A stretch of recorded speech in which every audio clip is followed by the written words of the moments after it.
Welcome back to the deep dive. Today, we're getting into Osho's The Psychology of the Esoteric. We've got the sources you sent, That's right. and our mission, basically, is to unpack these ideas about the, hidden bits of the mind. Make it quick, clear, maybe even a bit fun. Yeah, definitely moving beyond just the surface level stuff. Forget Freud for a sec. We're going, well, deeper. Exactly. Right. Osho's point is that what most people think of as their mind, that's really just the surface layer. The conditioned part. Yeah, he calls it conditioned. It's shaped by, well, everything, society, culture, your past experiences. Like software presets you didn't choose. Kind of. And he says the really interesting stuff. Your true potential lies in these deeper layers of consciousness. Okay, like the phone's OS running in the background while you're just, scrolling apps. That's a good analogy, yeah. Yeah. It's powerful and always there, but you're not always aware of it. So this esoteric approach Osho talks about, how does that differ from, say, standard psychology? Well, traditional psychology often focuses on identifying and fixing specific problems, like symptoms. Right, like fixing the flat tire we mentioned. Exactly. Osho flips that. He suggests we need an esoteric view, which basically means looking inward, spiritually, seeing mind, body, spirit as totally interconnected. So it's less about patching things up and more about understanding the whole mechanism. Precisely. It's about a different level of understanding the whole you, not just fixing what seems broken on the surface. It's that direct inner experience he values. Okay, this leads to the unconscious mind, right? The puppet master idea. Yes. This is super interesting. Ever find yourself reacting in the same old ways and wondering why?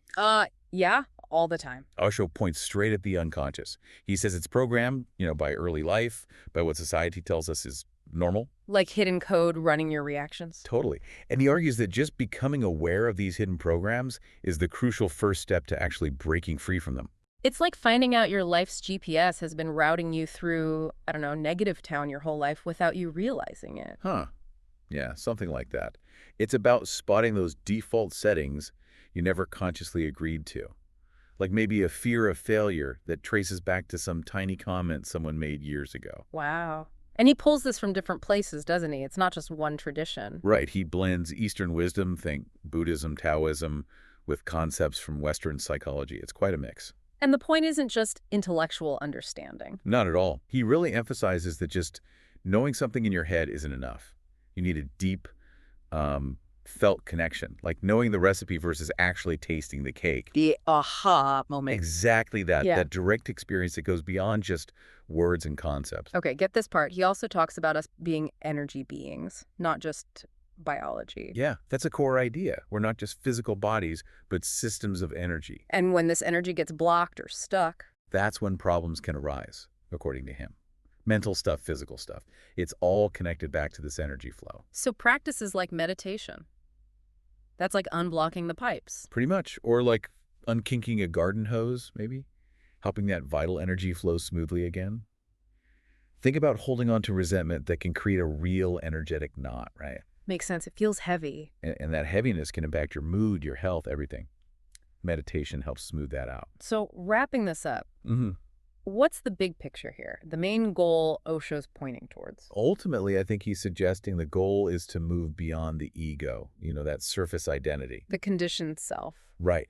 And to ignore all the societal pressures about who you should be and instead tap into something deeper, your inner divinity, you could say. And that happens by exploring these hidden parts of the mind. That's the path he lays out. Diving into the unconscious, becoming aware, it leads to realizing you're not just a small separate part, but connected to something much bigger. Like the ocean in a drop idea. A bit cheesy maybe, but... Yeah, but it gets the point across.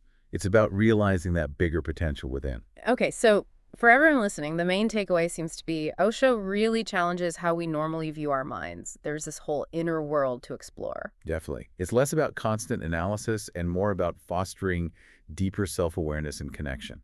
So the thought to leave with is, what hidden programs, what autopilot settings might be running your life without you even knowing? Something to chew on.